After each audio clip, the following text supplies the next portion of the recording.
Assalamualaikum warahmatullahi wabarakatuh. Saudaraku yang berbahagia, saudaraku yang dirahmati oleh Allah, selamat berjumpa kembali dengan saya. Dan tentunya mudah-mudahan panjenengan semua senantiasa diberikan oleh Allah kesehatan dan tetap iman, sehingga dapat melaksanakan aktivitas sehari-hari dengan baik. Saudaraku yang berbahagia, untuk di video saya kali ini saya akan kembali membacakan sejarah ringkas Pangeran Diponegoro dan Perang Jawa dari sebuah buku sejarah yang dituliskan oleh Bapak Wardiman Joyonegoro. Untuk di bagian yang kemarin saudaraku sudah ada di bagian yang ke-23, dan untuk saat ini kita menginjak di bagian yang ke-24. Insya Allah ini ceritanya semakin seru saudaraku, karena sekali lagi ini adalah babak pertempuran antara Pangeran Diponegoro dan Belanda. Saudaraku, segera saja saya mulai. Bismillahirrahmanirrahim. Dengan memperlambat jalannya pasukan gerak cepat Belanda, tentara Pangeran Diponegoro dapat melancarkan sejumlah pengadangan yang berhasil baik. Menurut Victor Henry Anthony de Stures, ajudan dan menantu Letnan Jenderal de Kock, Gubernur Jenderal yang menjabat tahun 1822 sampai tahun 1830. Siasat yang disukai dalam penyergapan ini adalah bersembunyi di balik rerumputan pinggir jalan dan kemudian melancarkan tembakan senjata api berbola-bolan sabit. Jadi para pengikut Diponegoro, prajurit Diponegoro ini bersembunyi di rerumputan, kemudian menyerang dengan gerakan cepat.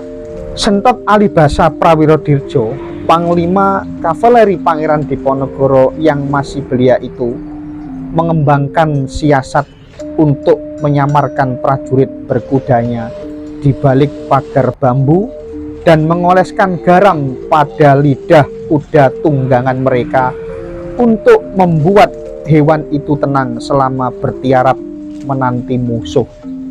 Jadi trik yang digunakan oleh Sentot Alibasa Prawirodirjo adalah memberikan garam kepada kuda yang ditungganginya, sehingga kudanya ini tenang dapat bertiarap sambil menanti kedatangan musuh. Banyak desa yang mempunyai pagar yang sebelumnya dibangun untuk mencegah serangan gerombolan perampok. Perbentengan desa yang bersahaja ini dimanfaatkan dengan sangat baik oleh Pangeran Diponegoro selama masa awal peperangan.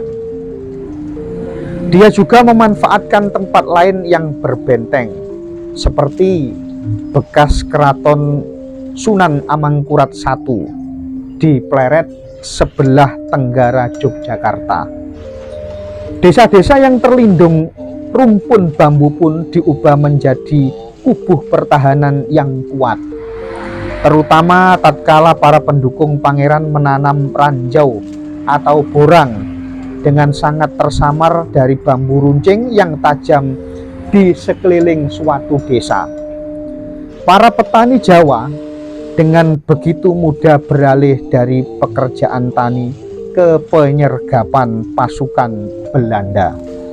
Mereka selalu menyembunyikan keris dalam celana saat mengelola sawah. Jadi para petani ini saat menggarap sawahnya sambil membawa keris saudaraku. Jika terjadi peperangan, mereka menjadi juru tombak dengan menggunakan keris yang diikat di ujung sebatang bambu. Setelah penyerangan, mereka mencopot keris dan kembali ke desa meneruskan hidup seperti petani biasa. Kemudian saudaraku, dalam Perang Jawa ini yang juga penting adalah kaum perempuan yang turut mengambil peran. Mereka antara lain adalah Raden Ayu Serang atau Nyi Ageng Serang. Nama lengkap Nyi Ageng Serang ini saudaraku adalah Raden Ayu Kustia Wulaningsih Retno Edi, atau yang dikenal dengan Nyai Ageng Serang. Sebelumnya dia pernah menjadi pejabat di Keraton Yogyakarta sebelum pindah mengikuti suaminya, Pangeran Serang I ke Serang. Dia pun langsung angkat senjata untuk membantu putranya, Pangeran Serang II. Perempuan lain yang terkenal adalah Raden Ayu Yudokusumo, istri Bupati Yogyakarta untuk Grobogan Wirosari, dan putri Sultan Hamengkubuwono I.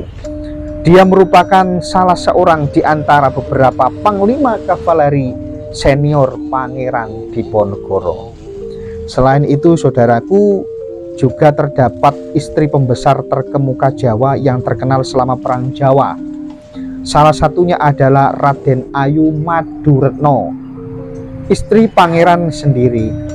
Raden Ayu Maduretno saat itu bersikeras mengikuti Pangeran Diponegoro ke Selarong. Kaum perempuan ini juga mencakup bekas anggota prajurit estri atau pasukan Srikandi yang elit dari Keraton Yogyakarta. Para perempuan biasa di desa-desa juga membantu menyediakan mesio serta membawa uang kontan dan barang berharga ke daerah peperangan. Luar biasa, saudaraku. Jadi trik-trik atau gerakan-gerakan yang dilakukan oleh para pasukan Diponegoro ini sangat signifikan, membendung laju dari gerakan prajurit kolonial Belanda, sehingga membuat Belanda kualan, saudaraku.